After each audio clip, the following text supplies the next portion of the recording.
While American retirement accounts got wrecked by rate hikes and a nervous stock market, one 95-year-old billionaire was quietly cashing in on a country most investors were terrified to touch.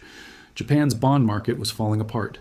Yields on government debt were spiking to levels not seen in decades. The yen was sliding, and panic was spreading through Tokyo's trading floors. Everyone else saw a warning sign. Warren Buffett saw a paycheck.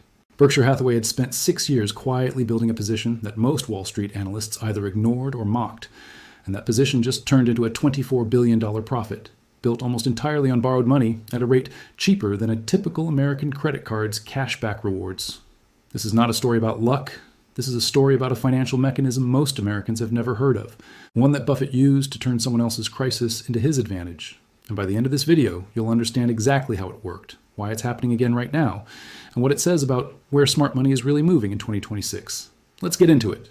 But first, if you're serious about understanding how real money actually moves in this world, hit subscribe right now, because this channel breaks down the deals, the tricks, and the strategies that Wall Street doesn't explain to regular people.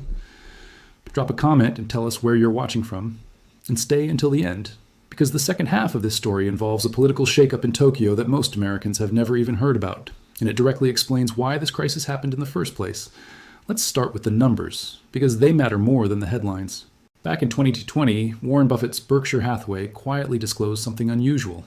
It had built stakes of just over 5% in 5 Japanese trading houses, companies called Aidochu, Marubeni, Mitsubishi Corporation, Mitsui, and Sumitomo.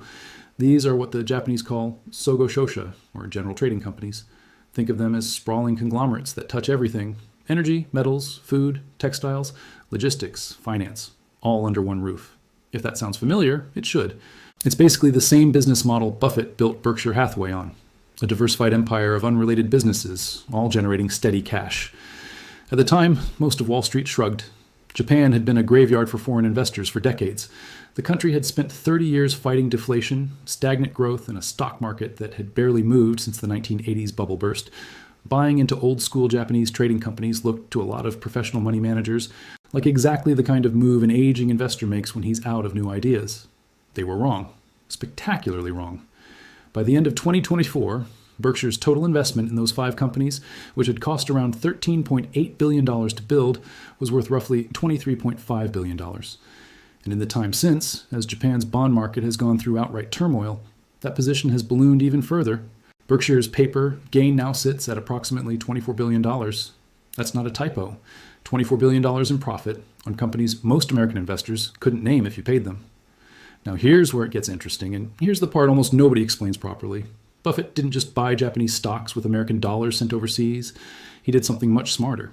He raised money by issuing yen-denominated bonds, essentially borrowing money directly in Japanese yen at interest rates that, at various points, sat close to 1%. Think about that for a second. While Americans have been dealing with credit card interest rates north of 20% and mortgage rates that made buying a home feel impossible, Buffett was borrowing billions at a rate lower than what most people get on a rewards checking account. He then used that borrowed yen to buy stakes in these 5 trading companies, companies that, in return, were paying out dividends averaging around 4% a year. So right out of the gate, before any stock appreciation even entered the picture, Buffett was pocketing the spread between what he paid to borrow and what he collected in dividends. That spread alone was covering his financing costs and then some. But it gets better. Because he borrowed in yen to buy yen-denominated assets, Buffett built what's called a natural currency hedge. This is the piece most retail investors have never encountered, so let's break it down properly, because it's the real engine behind this entire trade. When an American investor buys foreign stocks using US dollars, they're taking on 2 risks at once. First, will the stock go up? Second, will the foreign currency hold its value against the dollar? If the yen weakens sharply against the dollar, an American holding Japanese stocks bought with dollars could see their investment lose value in dollar terms, even if the Japanese stock itself goes up in yen terms. That currency risk has burned countless American investors trying to play international markets. Buffett sidestepped that risk almost entirely. Because his debt was in yen and his assets were in yen, the two sides moved together. If the yen weakened, his liabilities got cheaper to pay off in dollar terms, offsetting any currency drag on his Japanese assets. If the yen strengthened, his assets gained value. And yes, his debt became more expensive, but by then, the underlying stock gains were doing the heavy lifting. Either way, Buffett wasn't gambling on the currency. He'd built a position that worked in his favor across multiple scenarios, not just one. This is why calling this luck completely misunderstands what actually happened. Luck doesn't structure a multi-billion-dollar position across 6 years, using a financing mechanism most institutional investors don't even use correctly. This was architecture. This was Buffett and his team, specifically people like Greg Abel and the investment side of Berkshire, identifying an entire country's financial system, understanding its interest rate environment, understanding currency mechanics, and building a position designed to profit almost regardless of which direction Japan's economy moved next. And that brings us to the crisis itself, because everything we just described was the setup. The real fireworks happened when Japan's government bond market actually started falling apart in recent months. Yields on longer-dated Japanese government bonds spiked to levels the country hadn't experienced in decades. The yen came under serious pressure.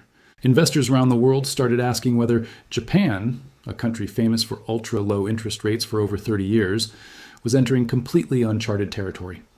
For most investors holding Japanese assets, that kind of volatility is terrifying.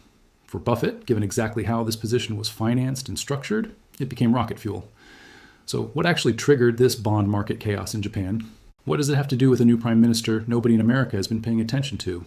And why does Buffett's own shareholder letter reveal exactly how much dividend income this trade is now generating every single year?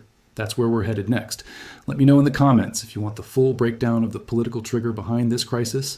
And get ready, because part 2 is where this story gets genuinely wild. Let's pick up exactly where we left off, with the political spark that lit this entire fire. In late 2025 and into early 2026, Japan got a new prime minister, Sanae Takaichi. And almost immediately, her administration signaled something markets had not seen from Japan in years. Aggressive fiscal stimulus plans and proposed tax cuts at a moment when Japan was already sitting on one of the largest government debt loads of any developed economy in the world. Investors looked at that combination and got nervous fast. More government spending, more tax cuts, and a central bank that had only recently started stepping away from decades of near-zero interest rates. That's a cocktail that makes bond investors sweat. And they didn't just sweat quietly. Within a span of roughly 10 days, yields on Japan's 40-year government bonds spiked in a way that stunned even seasoned traders. When bond yields spike that fast, it means investors are demanding a much higher return to keep holding that government's debt, essentially pricing in more risk, more inflation, and more uncertainty about Japan's fiscal future. At the same time, the yen started sliding against the dollar, adding another layer of pressure. Put simply, Japan was staring down the kind of bond market sell-off that, in most countries, would trigger genuine panic. Quick reminder before we go further.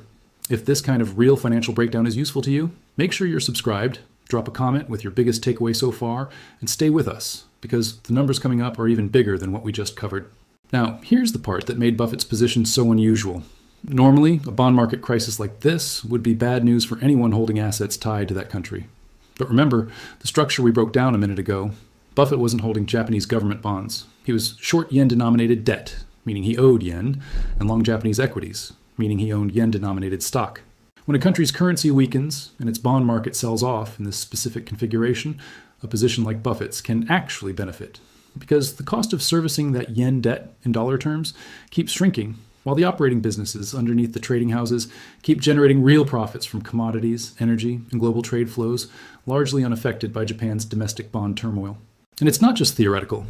Berkshire has publicly confirmed the mechanics of this play. In shareholder communications, Buffett revealed that Berkshire recorded roughly $2.3 billion in after-tax gains directly tied to its Japanese yen-denominated bonds, including about $850 million in a single recent year alone, largely driven by dollar strength against the yen. On top of that, Buffett has stated that Berkshire now expects to collect approximately $812 million annually in dividend income just from these 5 trading house stakes. That's not the stock appreciation, that's just the yearly cash paycheck rolling in year after year, regardless of what the stock price does day to day. Let that sink in for a second. $812 million a year in pure dividend income from a position that cost $13.8 billion to build. That's roughly a 6% cash yield on cost, arriving every single year, on top of the $24 billion unrealized gain sitting on the books. Now, let's zoom out, because this story connects to something much bigger than 5 trading companies. Over the past year, Japan's stock market, tracked by the Nikkei index, surged nearly 39%. Compare that to the S&P 500's roughly 16% gain over the same period. International markets broadly outperformed American markets by a wide margin, rising around 28% globally against that 16% domestic gain. For years, American investors have been trained to believe the U.S. stock market is simply where the money is. This past year told a very different story. A weaker dollar, growing trade tensions, and increasing concern about how concentrated the U.S. market has become, and a handful of massive tech companies have been pushing serious capital overseas. And that trend has continued into this year. Buffett saw this shift coming years before most people were talking about it. He didn't chase a hot trend. He built a position in 2020 during a global pandemic, when Japanese trading house stocks were trading well below the actual value of their underlying assets. Buffett has openly said that when his team examined the financial records of these companies, they were genuinely surprised at how cheap the stocks were relative to what the businesses were actually worth. He also pointed out something deeper. He saw these companies as kindred spirits to Berkshire itself, sprawling, diversified conglomerates built for the long haul, not flashy growth stories chasing quarterly headlines. But before anyone assumes this trade is risk-free, it's important to be honest about what could go wrong, because Buffett himself has never claimed otherwise. If Japan's interest rate path continues to steepen from here, the yen's direction could shift in ways that eat into the currency translation benefits currently working in Berkshire's favor. These trading houses are also still deeply exposed to global commodity prices and the broader health of the real economy, meaning a slowdown in global trade or a commodity price crash could hit their earnings, regardless of how clever the financing structure is. This is not a magic, risk-free money machine. It is a smart, carefully engineered position that happens to be working extremely well right now, partly because of skill, partly because of timing, and partly because Buffett was willing to wait patiently for years while most of Wall Street looked the other way. So the real question becomes, what does Buffett do from here? Does he keep expanding this position? Has Berkshire signaled anything about the future of this trade? And more importantly, what does this entire situation reveal about where the smartest capital in the world is actually positioning itself for the rest of this decade? That's exactly what we're unpacking in the final part of this breakdown. If you've made it this far, comment the words Sage of Omaha right now so I know you're actually paying attention.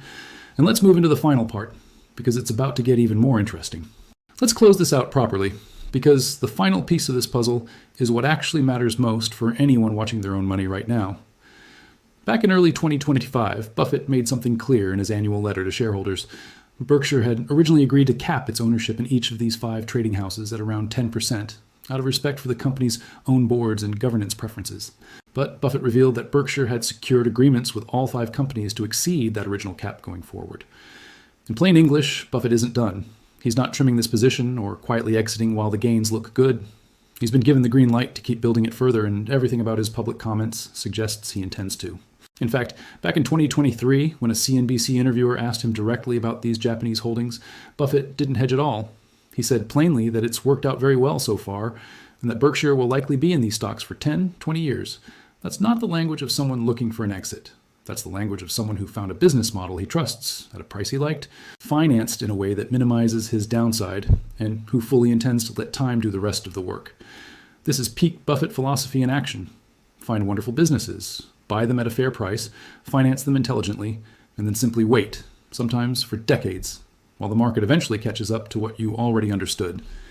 Here's the broader lesson hiding inside this entire story, and it's one that applies just as much to a regular investor in the US as it does to a $200 billion conglomerate.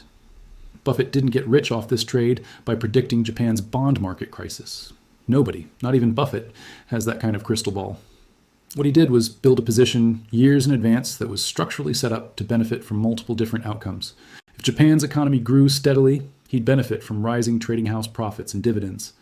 If the yen weakened, his yen-denominated debt became cheaper to service. If global commodity demand stayed strong, the trading house's core businesses kept humming along. He wasn't betting on one specific outcome. He was betting on optionality, patience, and buying real, cash-generating businesses at prices that gave him a wide margin of safety. Compare that to how most everyday investors approach international markets, or frankly, how a lot of people approach investing in general. Most retail money chases whatever's already gone up.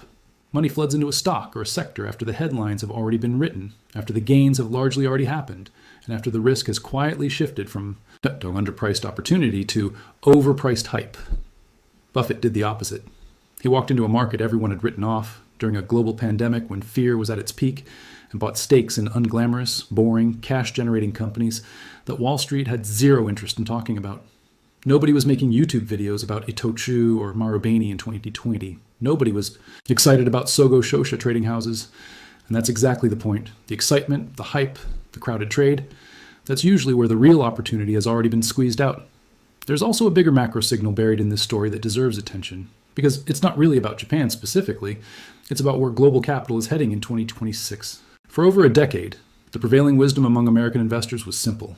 Just buy the S&P 500, just buy US tech, and don't bother looking overseas because nothing outperforms American markets over time. This past year alone directly challenged that assumption. International markets broadly outperformed the US by a meaningful margin. Japan's Nikkei nearly doubled the S&P 500's return over the same stretch. A softer dollar, rising trade tensions, and growing unease about how concentrated American market gains have become in a small handful of massive technology companies have been pushing serious institutional capital to look beyond US borders. Buffett, as usual, was early to this shift, not late to it. None of this means everyday investors should rush out and buy random Japanese trading. House stocks tomorrow expecting the same result. Buffett's position took 6 years to fully mature, was financed using tools and access that retail investors simply don't have. In a currency environment, retail investors can't easily replicate inside a structure that took Berkshire's team years of research to properly understand. What everyday investors can take from this is the underlying philosophy, not the exact playbook. Look for value where others are too scared or too bored to look. Understand the full financial mechanics of a trade before jumping in, not just the headline story.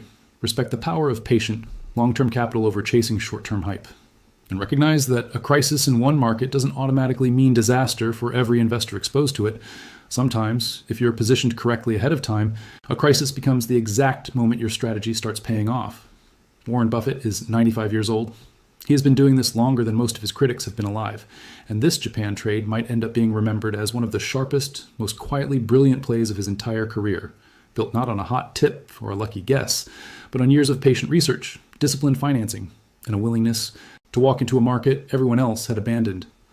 So here's the real question worth sitting with. While American headlines were fixated on inflation, rate hikes, and a jittery stock market at home, one of the greatest investors alive was quietly building a $24 billion position on the other side of the world, in a market almost nobody was watching. What market is everyone ignoring right now, that people will be talking about 5 years from now the same way we're talking about this one today? If this breakdown gave you real value, hit subscribe right now, because we cover stories exactly like this one every single week. The real mechanics behind the biggest money moves in the world, explained in plain English. Drop a comment below with what surprised you most about this story, and share this with someone who still thinks Warren Buffett only invests in American companies. Thanks for watching until the very end. We'll see you in the next one.